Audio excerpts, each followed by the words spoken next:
ایک شخص ایک ذبح کی ہوئی مرغی لے کر مرغی فروش کی دکان پر گیا اور کہا کہ بھائی ذرا اس مرغی کو کاٹ کر مجھے دے دو۔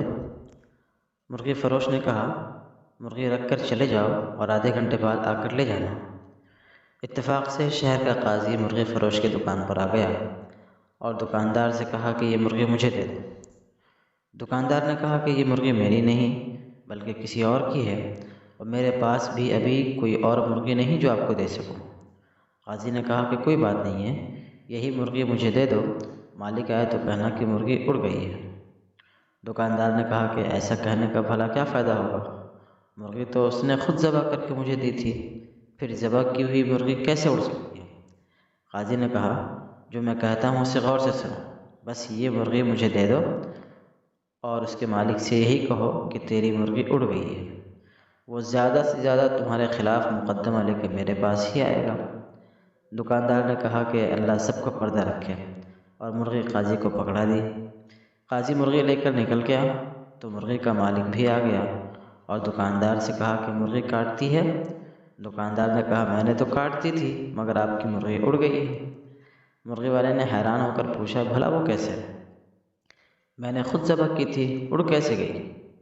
دونوں میں پہلے نوک جھونک شروع ہوئی اور پھر بعد جھگڑے تک جا پہنچی، جس پر مرغی والے نے کہا کہ چلو عدالت قاضی کے پاس چلتے ہیں، اور چل پڑے۔ دونوں نے عدالت جاتے ہوئے راستے میں دیکھا کہ دو آدمی لڑ رہے ہیں، ایک مسلمان ہے جبکہ دوسرا یہودی۔ چھڑانے کی کوشش میں دکاندار کی انگلی یہودی کی آنکھ میں جا لگی اور یہودی کی آنکھ ضائع ہو گئی۔ لوگوں نے دکاندار کو پکڑ لیا اور کہا کہ عدالت لے کر جائیں گے۔ دکاندار پر دو مقدمے بن گئے۔ لوگ مرغی فروش کو لے کر جب عدالت کے قریب پہنچ گئے تو مرغی فروش اپنے آپ کو چھڑا کر بھاگنے میں کامیاب ہو گیا، مگر لوگوں کے پیچھا کرنے پر قریبی مسجد میں داخل ہو کر مینار پر چڑھ گیا۔ لوگ جب اس کو پکڑنے کے لیے مینار پر چڑھنے لگے تو اس نے چھلانگ لگائی تو ایک بوڑھے آدمی پر گر گیا جس سے وہ بوڑھا مر گیا۔ اب اس بوڑھے کے بیٹے نے بھی لوگوں کے ساتھ مل کر اس کو پکڑ لیا اور سب اس کو لے کر قاضی کے پاس پہنچ گئے۔ قاضی مرغی فروش کو دیکھ کر ہنس پڑا کیونکہ اسے مرغی یاد آ گئی، مگر باقی دو کیسوں کا علم اسے نہیں تھا۔ جب قاضی کو تینوں کیسوں کے بارے میں بتایا گیا تو اس نے سر پکڑ لیا۔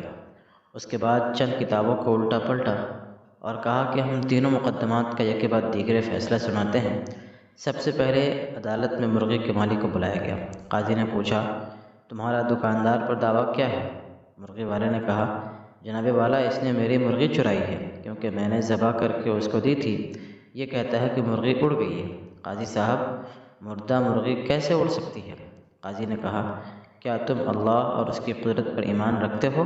مرغی والے نے جواب دیا جی ہاں کیوں نہیں قاضی صاحب۔ قاضی نے کہا کیا اللہ تعالیٰ بوسیدہ ہڈیوں کو دوبارہ زندہ کرنے پر قادر نہیں؟ تمہاری مرغی کا زندہ ہو کر اڑنا بھلا کیا مشکل ہے؟ یہ سن کر مرغی کا مالک خاموش ہو گیا اور اپنا کیس واپس لے لیا۔ قاضی نے کہا دوسرے مدعی کو لاؤ۔ یہودی کو پیش کیا گیا تو اس نے عرض کیا کہ قاضی صاحب اس نے میری آنکھ میں انگلی ماری ہے جس سے میری آنکھ ضائع ہو گئی، میں بھی اس کی آنکھ میں انگلی مار کر اس کی آنکھ کو ضائع کرنا چاہتا ہوں۔ قاضی نے تھوڑی دیر سوچ کر کہا مسلمان پر غیر مسلم کی دیت نصف ہے، اس لیے پہلے یہ مسلمان تمہاری دوسری آنکھ بھی پھوڑے گا، اس کے بعد تم اس کی ایک آنکھ پھوڑ دینا۔ یہودی نے کہا بس رہنے دے، میں اپنا کیس واپس لیتا ہوں۔ قاضی نے کہا تیسرا مقدمہ بھی پیش کیا جائے۔ مرنے والے بوڑھے کا بیٹا آگے بڑھا اور عرض کیا کہ قاضی صاحب اس نے میرے باپ پر چھلانگ لگائی ہے جس سے وہ مر گیا۔ قاضی تھوڑی دیر سوچنے کے بعد بولا ایسا کرو کہ تم لوگ اسی مینار پر جاؤ اور مدعی اس مینار پر چڑھ کر اس مدعا علیہ مرغی فروش پر اسی طرح چھلانگ لگا دے جس طرح مرغی فروش نے اس کے باپ پر چھلانگ لگائی تھی۔ نوجوان نے کہا قاضی صاحب اگر یہ دائیں بائیں ہو گیا تو میں زمین پر گر کر مر جاؤں گا۔ قاضی نے کہا یہ میرا مسئلہ نہیں، میرا کام عدل کرنا ہے، تمہارا باپ دائیں بائیں کیوں نہیں ہوا؟